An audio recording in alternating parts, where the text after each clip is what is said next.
Welcome to the Fresh RN podcast. The information contained in this podcast is meant to supplement your existing knowledge and not replace it. Always refer to your state board of nursing, standards of care, and respective institutions' policies to guide your practice. All identifying patient details have been changed to protect their privacy and remain compliant with the Health Insurance Portability and Accountability Act of 1996. Thanks, nurses. Stay fresh. Ladies and gentlemen. I wish you guys could see Kieran's face. I'm just making all sorts of odd And I'm faces. trying It's to- like, where is she going? We have such a warped sense of humor. Oh, God. You have to put in a rectal tube. They Of course, exist. They do exist. So, Kiernan's face. I wish you guys could see. Ow. Like, all up in there. Kieran, do you have any questions? Are you horrified? Ow. Ladies and gentlemen, Boys and girls, let's talk children catheters. of all ages. It's our Christmas catheter special. Oh It's a Christmas catheter special. Still recording.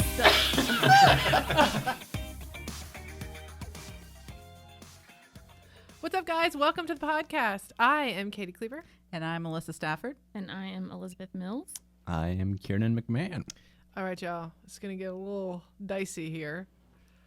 We're talking about catheters, okay? Urinary catheters. This is something nurses do a lot.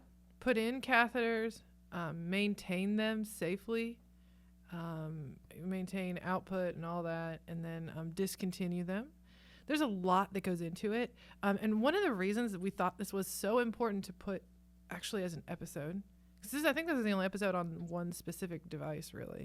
Central Oh, lines, yeah, central lines. But that was But the this- IVs and Yeah, all IVs. But this is equally as important because, you know, if you have a catheter that's inserted in wrong or not sterile, like you can cause a massive infection. Patients can die. It's a pretty big deal. It's such a big deal that it's actually a core measure. I don't know if anyone has heard the word CAUTI, or if you've heard it and you pretend like you know what it is. We'll tell you what it really is. CAUTI, catheter-associated urinary tract infection. So this is an infection that we gave a patient because of the catheter that we inserted. It's not one they came into the hospital with. It is one that we gave them. A hospital-acquired infection, HAI. Which impacts reimbursement. Significantly, yes. Because basically, a part of the Affordable Care Act was value-based purchasing and all this, blah, blah, blah, blah, blah. But one of the big things that came along with that was, okay, we're not going to reimburse hospitals for the infections that they give patients.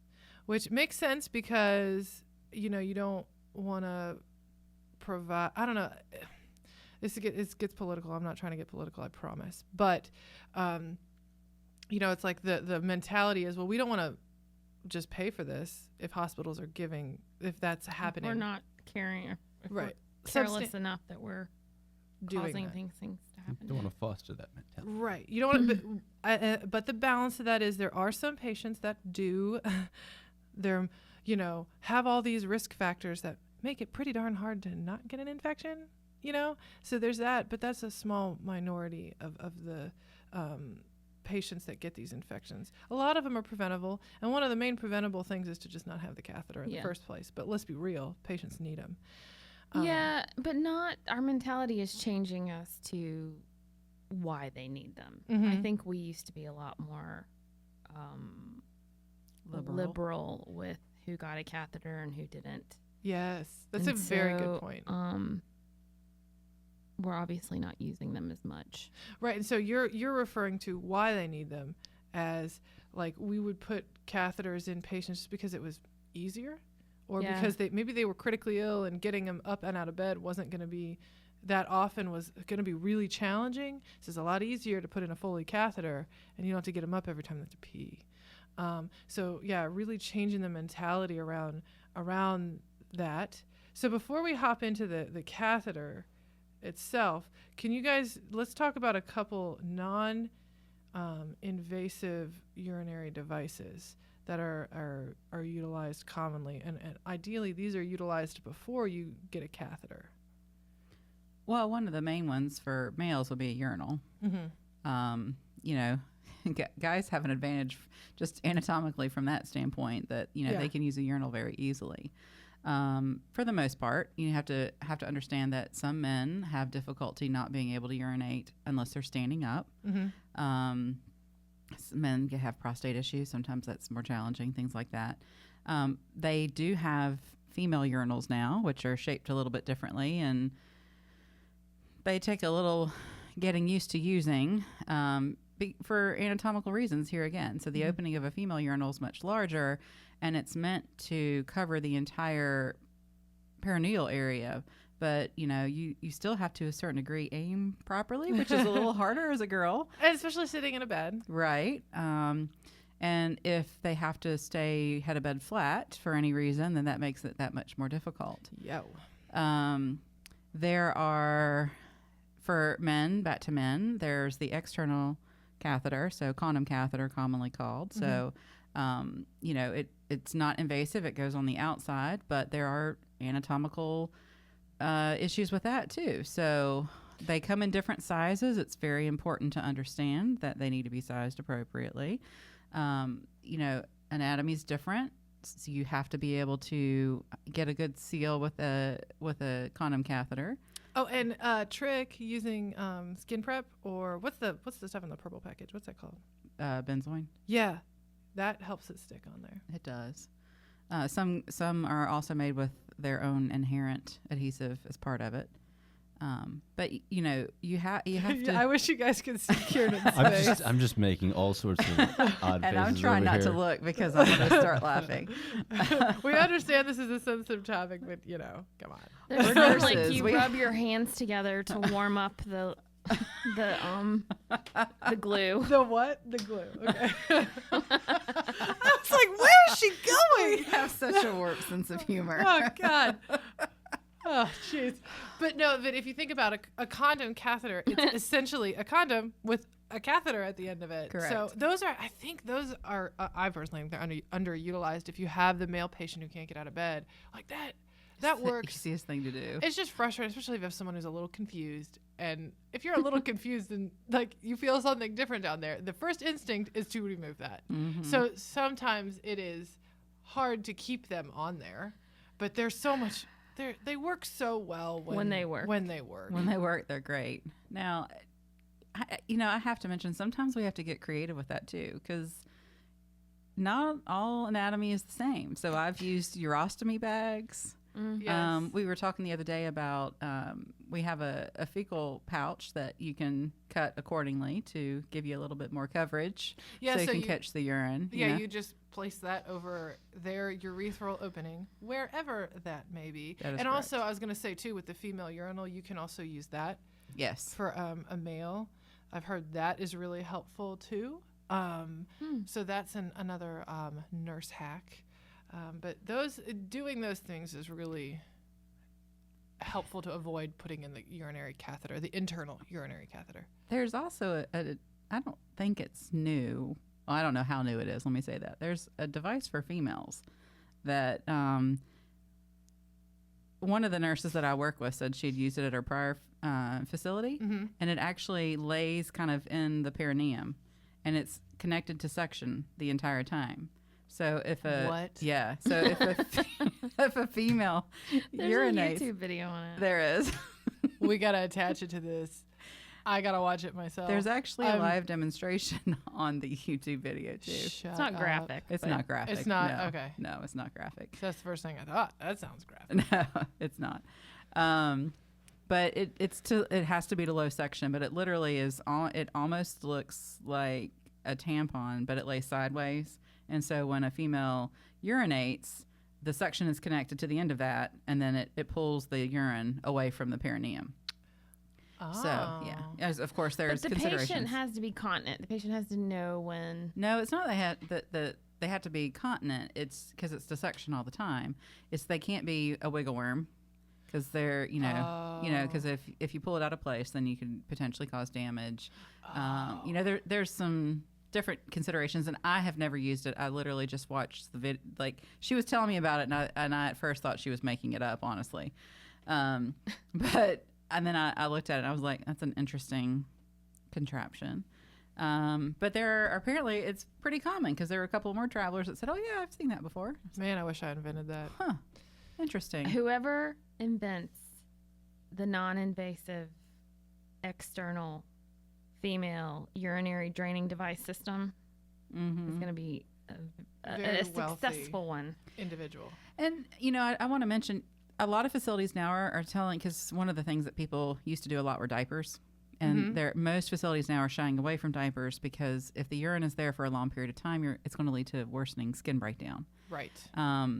But we still have what I call checks pads, but they're essentially disposable pads that sit under the bottoms of the patients, and they're absorbent. Some facilities you're on those for repositioning and, of course, to catch any excretions that come out, but we'll weigh those as to get an idea to quantify urine output. Much like in the NICU, they would weigh a wet diaper to figure out how much output, that they'll weigh that. So unless you've got very specific reasons to have an invasive catheter, you really want to explore other ways. And is it a scale for a checks pad? Is it this device for external females? Is it a urinal of some kind or a condom catheter? I mean, there's other ways to measure it. And then does it have to be exact? Because some patients are just incontinent, and that's just how they're going to be. Do I really have to get a count of this output or not? Because if it's not important, then there's no reason to stress out about it. Right. And I do want to say as a caveat, because we're talking about all these different ways that you can do this, and yes, the Foley catheter is the easiest and the most accurate for the nursing staff. But we do recognize that it is really hard to take a patient to the bathroom all the time, especially when staffing is low, especially when, it would be a lot easier if they just had the Foley, and then that would significantly decrease the workload for the nursing staff immensely. But we get that, and we're saying all this stuff, realizing that, I just want to make sure that people know that we're aware of that. That doing this stuff does create more work when you're already totally stressed, and working as hard as you can and still behind. We know this creates more stress, but it's just, it's like the risk of putting in that catheter is so high. It really is. There's excuse me, I'm sorry. There's a lot of research out there that actually quantifies the risk of a urinary tract infection, and says, if you develop a urinary tract infection, your mortality rate goes up by X%. And it's actually surprisingly high. I don't remember what the exact number was, so I don't want to quote it. But I was actually kind of shocked by that because I've worked in critical care for so long. I kind of get complacent as far as it's just quick and easy. Yeah. You have a subarachnoid hemorrhage, you get a Foley. Ta-da! Yeah. But that's not what's in the best interest of the patient. And I have to change my mentality because, yes, it is inconvenient to have to get somebody up to the restroom, but maybe you can get a bedside commode instead, if they can use a bedpan or something like that. But you really do have to think about what you're doing and what you're putting the patient at risk for. I mean, the catheter, just by being there, is a risk of infection. Anything we do to a patient that we put inside them is a risk for infection. So even if you do it with the best sterile technique out there, they just by being there, it's a risk. So we have to take it seriously, and the whole CAUTI initiative really kind of forced everyone to do that. Probably a little quicker than would have happened otherwise, but and I, being in critical care, like to know every single cc of output and input my patient has. So when I can't do that, it stresses me out.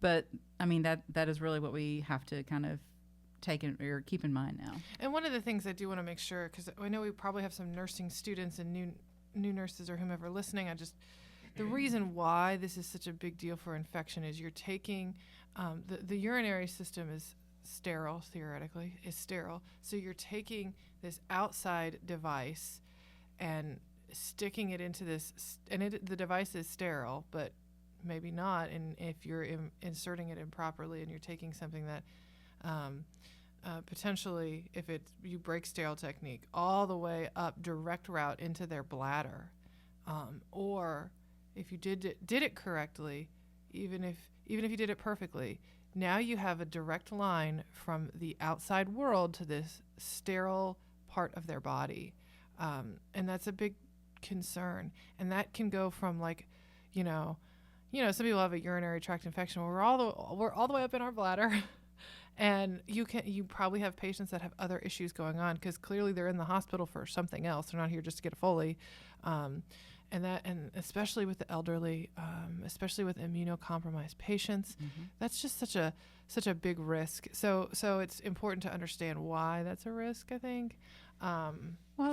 We all have normal flora on our skin. So, even with a perfect aseptic or sterile technique, the normal flora that is there on our skin has something to adhere to and work its way up into the bladder. So even if we do everything perfectly, right, even if we provide the most excellent peri-care before insertion and use the Castile wipes or the betadine or whatever your policy is to use for insertion, everything can be done perfectly, and it's just the normal flora. Or in women, having stools is in particular concerning because of the anatomical makeup of the genitalia. So if I have diarrhea, it goes forward.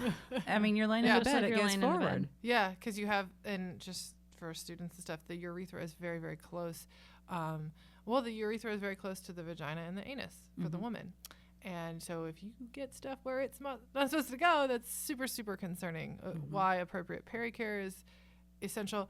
And then the males do have a risk, but their urethra is significantly longer and is nowhere near the other things. So that's why it's a big deal, guys. And it's hard, or it's not hard. Like, it's one thing where you put in the catheter and you don't see the risk. You don't see what it's doing on the inside of the body. Much like you put in that, they put that central line in. You don't see the microbes growing on the, so it can be hard to prioritize, I think, but it's important to know how big of a deal it is. So do you guys want to talk about some tips for, catheters, male, female, inserting them for the newbie nurses that are just starting out? What kind of tips do you guys have?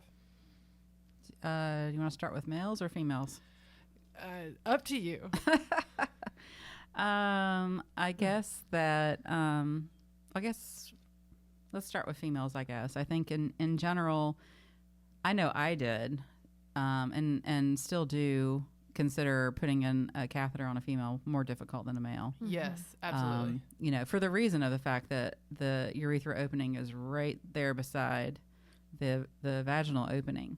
So probably the number one tip for any kind of catheter insertion first is hand hygiene and proper peri-care before insertion.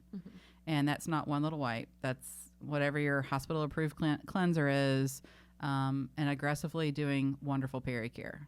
If there is any kind of vaginal discharge at the time of catheter insertion, that's going to go straight into the bladder. And so we have to make sure that that whole area is clean. There's no stool remnants.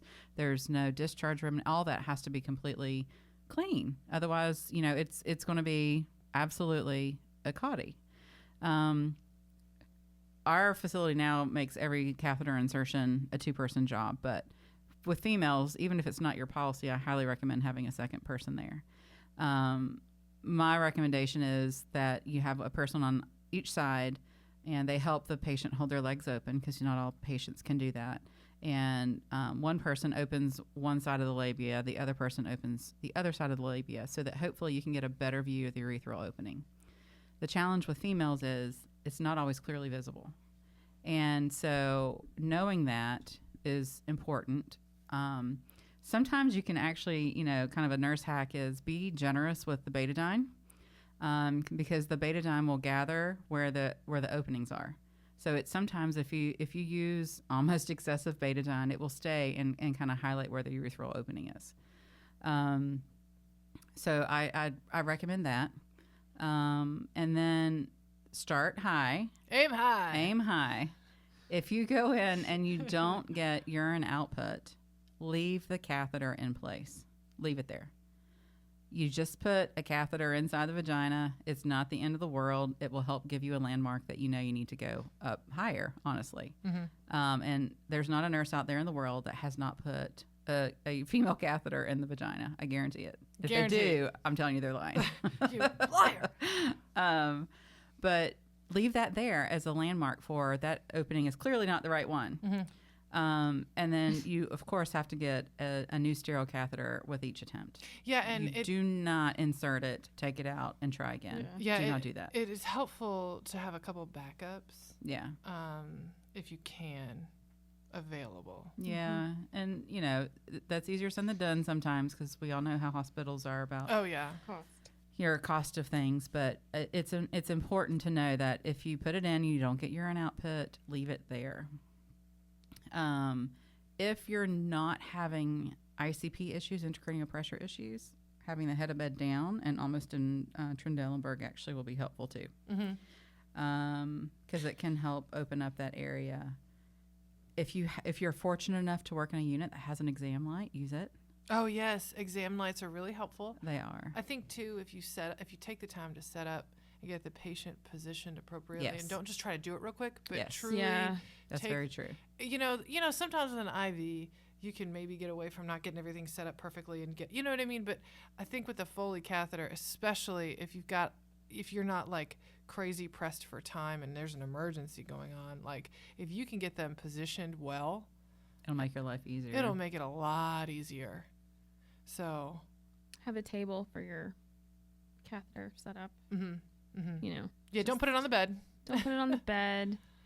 Patients wiggle and move around. Having a buddy is essential. So because it's tough. Yeah. Yeah, and there really are women who have the urethra opening is actually inside the vagina too. So you are getting up close and personal with somebody's genitalia. The up closest and personalistest Yeah. that you can possibly get.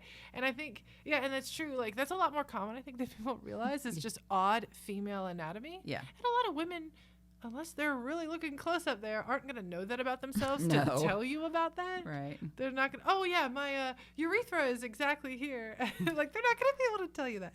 So don't be, like, shocked if it's not, like, textbook, because I've seen that way more times There than is I ever no thought. textbook, and the mannequins lie. They do. They do. And, you know, make sure you explain to the female that, you know, this is if you don't get it on the first try, this is a common issue. There's nothing wrong with them. You know, it really is something that. Nothing wrong with you either. And there's true. That's true. But, you know, I have had women tell me that, you know, I'm so embarrassed. I can't believe you can't do that. I mean, is everything okay down there? Aww. And I'm like, everything is fine. You know, Yeah. you feel bad for it because it's awkward for everyone. I Well, mean, that's, you know, that brings I up- don't really think about it, but That brings up a really good point. I had a instructor once who told me when she was a young girl, she had to go many years ago. She had to go to the hospital and she had to get a Foley catheter, and I can't remember why, but that was just kind of part of what was going on. And they didn't tell her why and what it was, and she was young enough where she thought she got raped. oh, Yeah. So it's really important if you have younger people, if you're working in peds and have to do that, or if you have maybe people with disabilities, yes, or language barriers, that you are really explaining what you're doing, because that can be, or Traumatizing. if you have someone that has had sexual trauma, Mm-hmm. that might be a really horrifying thing to do, even though it's Yes. routine for us. Yes. So not that you have to ask everyone if they've been sexually assaulted before you do that, but it's helpful to explain to them what you're about to do, so that they're like, oh, okay, like they understand why, they get what you're gonna be doing down there. I have not had any sexual trauma, but I was actually a student in nursing school and went to the ER, and they were going to put a Foley in. They didn't tell me what they were doing, and you know anytime a female goes to the hospital, I swear they do a pelvic exam, but you know, literally all they said was take a deep breath, and I was like, okay, and then I was like, what in the world are y'all doing? Oh, we're putting in a catheter. I said, you could have told me that. Yeah. I was very upset by that. So, you know, that's not something that you want to surprise somebody with. No. I mean, I remember one time we had a patient, and it was an emergency that we had to get the Foley catheter in, and they had a language issue, or not issue, they didn't speak English, and they spoke a very specific dialect, something that it was one of those interpreters that was going to take a day to get somebody because it was so specific. And it was like there was a medical emergency, so we had to put it in.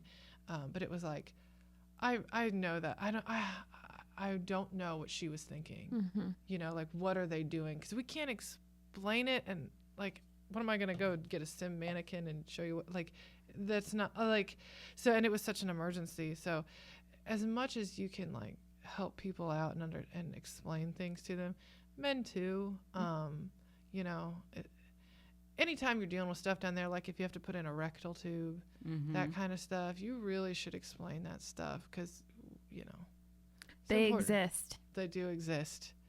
They do I exist. don't doubt you. So, Kiernan's face. yeah, I wish you guys could see his face. So that, do you want to talk males now? Yeah, I don't. Anything else on females that you can think of? No, I mean, I think just making sure you're telling them as best you can.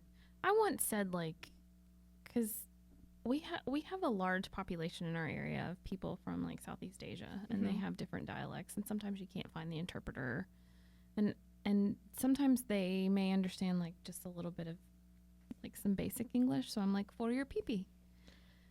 Oh, that's a good one. I didn't know how else to. Yeah, no, I wonder if that. For, I mean, for your pee-pee. yeah, I mean- that might be enough. Archaic. But keeping it simple. All right, Elizabeth, I like that.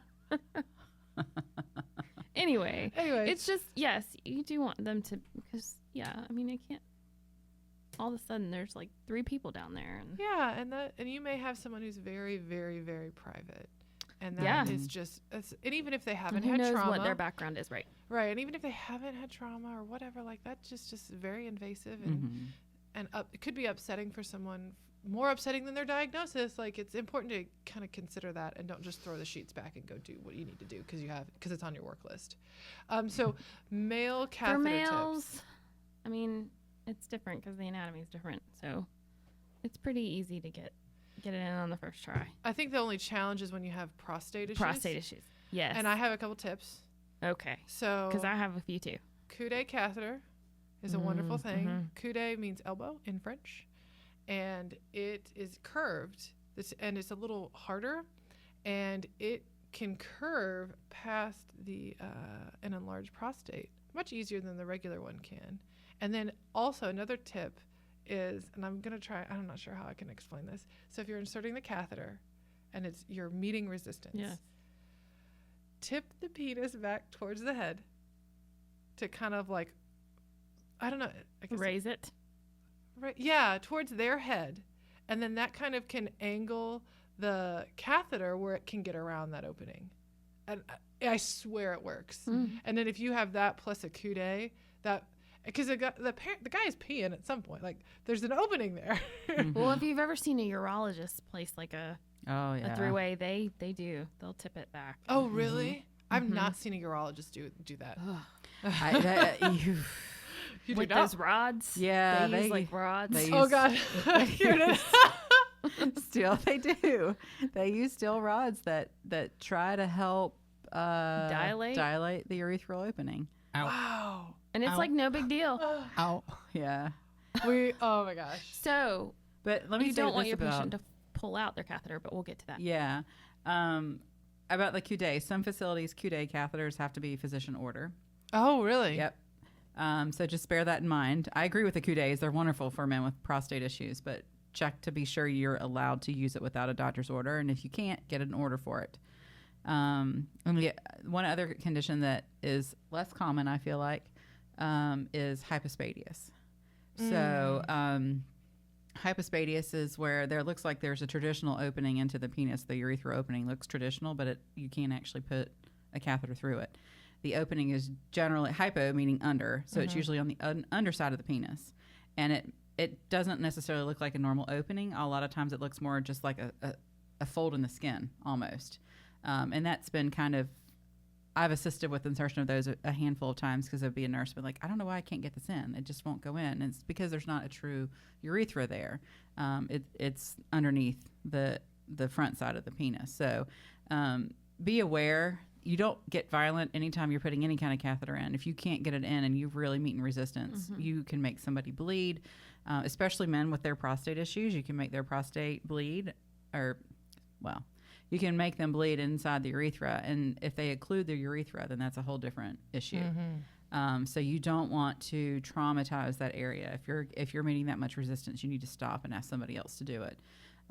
The other thing is, I do want to say there really is a difference when putting in a catheter or a condom catheter on a male who's circumcised and a male who's non-circumcised. Yes. So pericare is always important. However, when you're putting in a catheter, internal or external, on a non-circumcised male, you need to retract the foreskin and make sure you clean everywhere, because men don't always clean that area very thoroughly. Some do, some don't. So it can get kind of gross down there, and you have to clean out all the yucky stuff. Because you don't want that going up in the catheter No, up you to their don't. bladder. So you're going to have to make sure you clean extra well with the foreskin retracted. I'm sorry.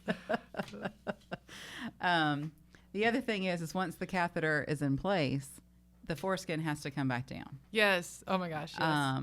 And this is really important, and I'm going to make a point to say this, because if you don't put the foreskin back down and it stays retracted, the penis will start to swell. And worst case scenario, a grown man could wind up needing to be circumcised as an adult, and it's not pleasant for them. Ow. Yes. And Elizabeth had a heavy sigh. I mean, it really is a big deal. So, And to speak to that, I remember in nursing school, because I'll never forget this. One of I can't remember if it was a professor or a clinical instructor. Oh wait, no, it was a clinical instructor, and she was like 80, and she was telling us a story about when she was in nursing school many, many years ago, and she forgot to retract it or put it back down, and it was a guy who was unconscious. He would not know, and hours later realized, oh my god, and it was because she hadn't put it back down. It ended up catching it, but he got a lot of edema, and he's unconscious, so it's not like he can like kind of walk around and say something's not right, or something that hurts or whatever. When he woke up. Yeah. So as a nursing student, she told us about that. So I will never forget that, and that's why I've never forgotten that, is because she told me that story. Yeah, and not all circumcisions are done well either. So there are men out there that honestly it's unclear as to whether or not they're circumcised or not. Mm-hmm. Ask if you can. You need to know this. The other thing is that for a condom catheter, I have seen where they retract the foreskin to clean, and then they put the catheter with the foreskin. They put on the condom catheter with the foreskin retracted. Yow. And that, again, they get incredibly swollen because that's not where the foreskin is supposed to be. It can lead to issues where they end up having to have a circumcision. Hopefully that's the worst case scenario. I don't, But anyway, you have to put the catheter, the condom catheter, in place over top of the foreskin in normal position. Mm-hmm. So, of course, the urethral opening needs to be there. You need to know where the urethral opening is to make sure that it is exposed in the condom catheter. But you have to put it down over top with the foreskin in proper position. Mm-hmm. So not everybody knows that. So please pay attention to that part. Yeah, I've actually had to I've come in behind a nursing student CNA, and I was like, oh my gosh, we need to redo this. No, that's fine. No, it's not. This is going to be an issue. We have to totally redo this, which she was kind of frustrated with me because she had taken a little time to actually do that. Right. But it was like, we can't. It is a really big deal. It really is. So be very mindful of the male anatomy in that way, for sure, because you can do a lot of damage, and I'm sure you can imagine the patient would not be happy. Yeah. That sounds super not cool. Okay, so we talk female, male. So CAUTI prevention. What do you think about that, guys? How do we prevent CAUTI? What's the number one way to prevent CAUTIs? Not to have one. Yeah. Well, not to have the catheter. Catheter. So I did look up a treatment of a CAUTI on one patient is $1,000. That's and it? There's over 500,000 a year in the United States. Oh, okay. So you think about that. Wow. That's a lot of money. Mm-hmm. And then you think about this probably kills some people, or It does. You can get urosepsis. And the longer it's in, like if you have a catheter in for more than 30 days, you have like a 99% chance of getting a Really? I CAUTI. believe that. And I think for every day that it's in, your chance every day increases by either 2 or 3% every single day. Yeah, it's helpful if facilities have like a, especially if you have scheduled surgeries and patients that are inpatient post-op, if they have like a protocol where you don't have to wait for the rounding physician to discontinue the catheter, that you can, if these criteria are met, we can get rid of it. So, but let's say we got a patient that has a catheter that has to have it. How do we prevent CAUTIs? So you need to do excellent pericare before the insertion of it. Mm-hmm. Well, hand Check. hygiene always. Pericare. Pericare, depending on your facility, at least once a shift. Yeah. But there's some pretty specific guidelines. But most importantly is going to be pericare after any kind of stool. So, it's not just wiping the stool away, especially in a female. I mean, it matters in males and females. It's not just wiping the stool. It's literally getting to the catheter insertion site and making sure there's no stool around the insertion site, because it happens. It really, really Very does. easily. There's stool that will get up into the vaginal canal, around the catheter, and if you're not intentionally making every effort to clean that, every time they stool, you have somebody who's got a lot of loose stools, you're going to get a And those CAUTI. bacteria just climb right up. the Yeah, catheter. it's a direct route. Absolutely. Yep. So wonderful pericare, probably every shift or at least every 12 hours. So it's not like someone's doing it at the beginning of at the beginning of their shift, and then the next person is doing it at the end of theirs. Yeah. And real, not just wipes, but like soap and water kind of thing. Some facilities have very specific requirements for what you can use to clean, so use that. Yeah, use what your policy says. Absolutely. And then the other thing is if you have someone who has diarrhea, then some sort of fecal management device needs to be considered. Yeah. So you can have skin breakdown, like pressure ulcer, easily just from stool. But if you are having a catheter in place, then there are things that you can do to try and contain that. Now, that doesn't mean they work 100% of the time, because I can honestly say they don't. But you can have a rectal Foley, which is probably one of the least common ones. You can have a pouch that literally gets placed around the rectum to contain it into a bag that drains it down into a separate bag. And then there are some other devices, and I guess I probably shouldn't name them specifically, but they have a balloon on the end of them that sits in the rectum, and then it's a long tube that comes out into a bag that hopefully will contain that. But if you have something that's internal inside the rectum, you have to take into consideration you can cause, tissue necrosis inside. And there are some times that patients can't have them.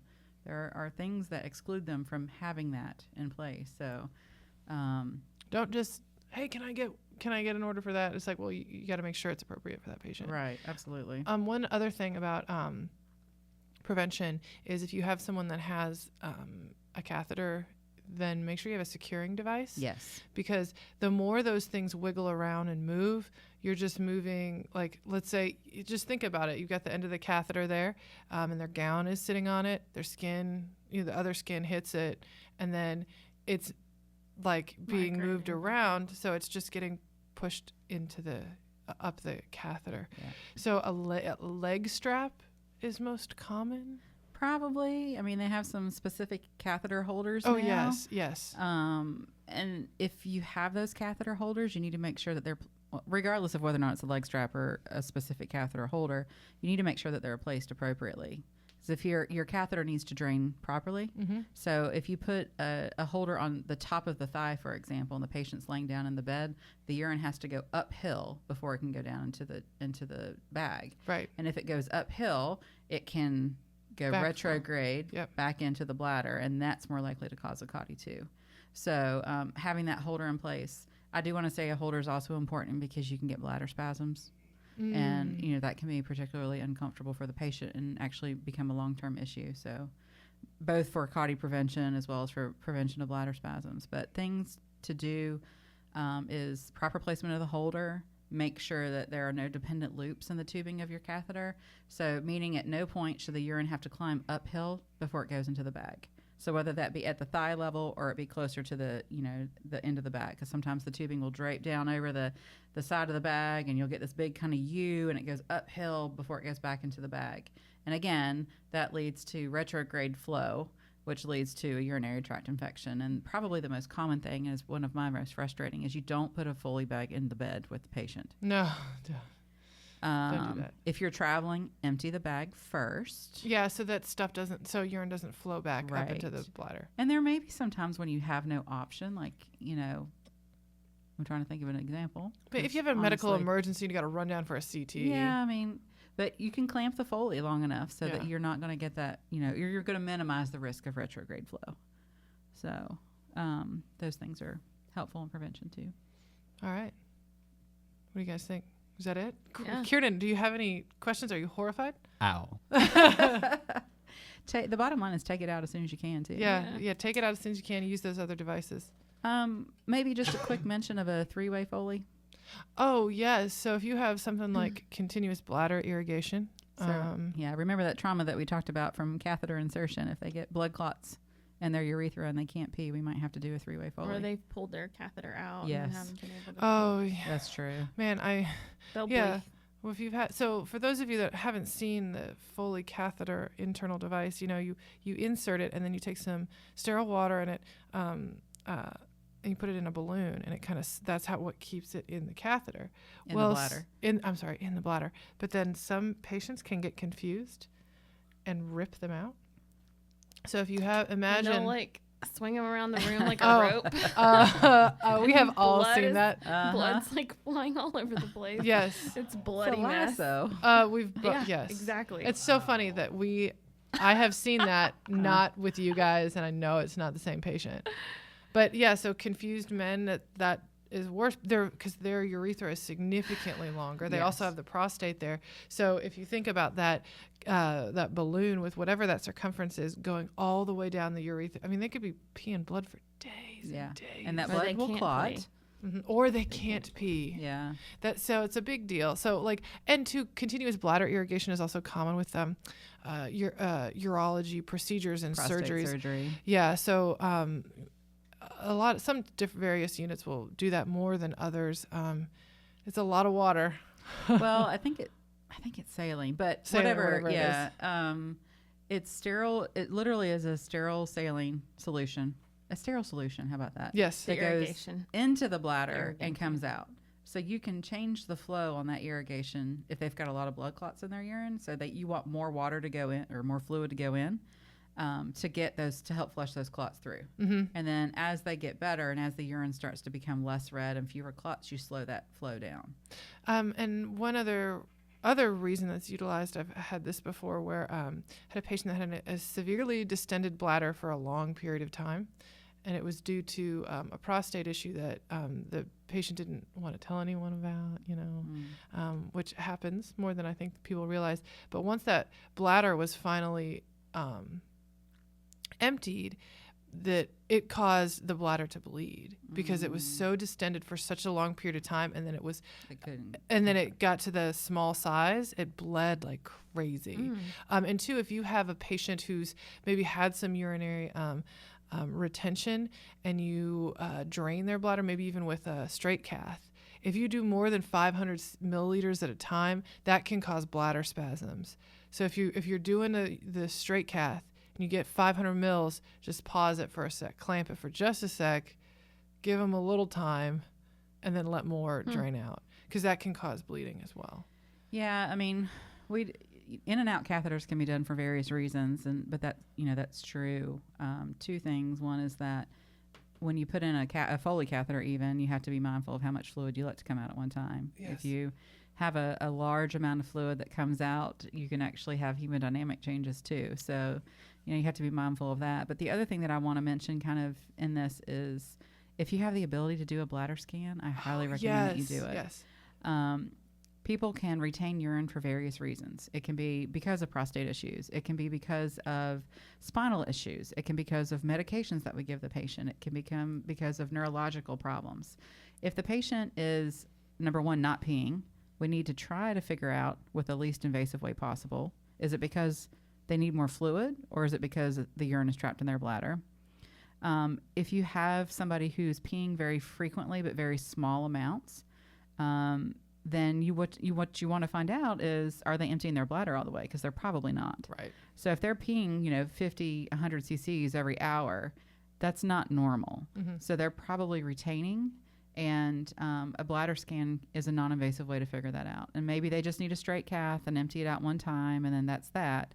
But, whether it be related to a prostate issue or some other issue, sometimes they can wind up actually needing a Foley to avoid this persistent distended bladder. And I think what the common misconception is that there's more of an infection risk by using an in and out cath than with a Foley, but that's actually not true. The in and out cath, even if you do that multiple times, it's the risk of The indwelling catheter. so it's hanging out in there and staying in there is where the higher risk is, which I thought was interesting because I was like, why can't we just put a Foley in right away? Mm-hmm. But it's like, well, we don't want that infection risk. I'm like, in my mind, I'm like, well, I'm already accessing it. Why don't I just leave it there? But if you're taking it back out, so. And then one kind of other thing about three-way Foleys. One, they're placed by a physician, urologist. They're larger. They're a lot larger than our 16 French, 18 French catheters. They're usually like 23 Frenches. They're big. They are the diameter. Well, it has to accommodate the flow in and out. Oh yeah, because I guess the only times I've had those, I wasn't there. I got report like the patient already had it. I didn't see it inserted or anything like that. Yeah. So one, you don't want your patient to pull that out, Oh, and two, good God. you're the urologist or whoever the specialist is that put it in should give the order to DC it. So these are like exceptions to when you don't just DC a catheter per the protocol. Oh, that's a good point. Yeah. Well, and hopefully the providers have done a good job in telling you when to take it out. Yeah. So if there's a protocol that just says, whenever these criteria aren't met, pull it out, or if it was put in for surgery, then remove it post-op day 1, or there's a Foley in place, do not remove unless ordered by MD. Mm-hmm. So, hopefully that order is in there. I would hope, especially in a case where you want to, or it's placed for that reason. Because, if we had to place a Foley catheter because of retention, then the question is when do we try again? Exactly. Like if they had a Foley, we took it out, they couldn't pee, we had to put it back in. When do we try again? Right. So I've had patients that have to go home with catheters.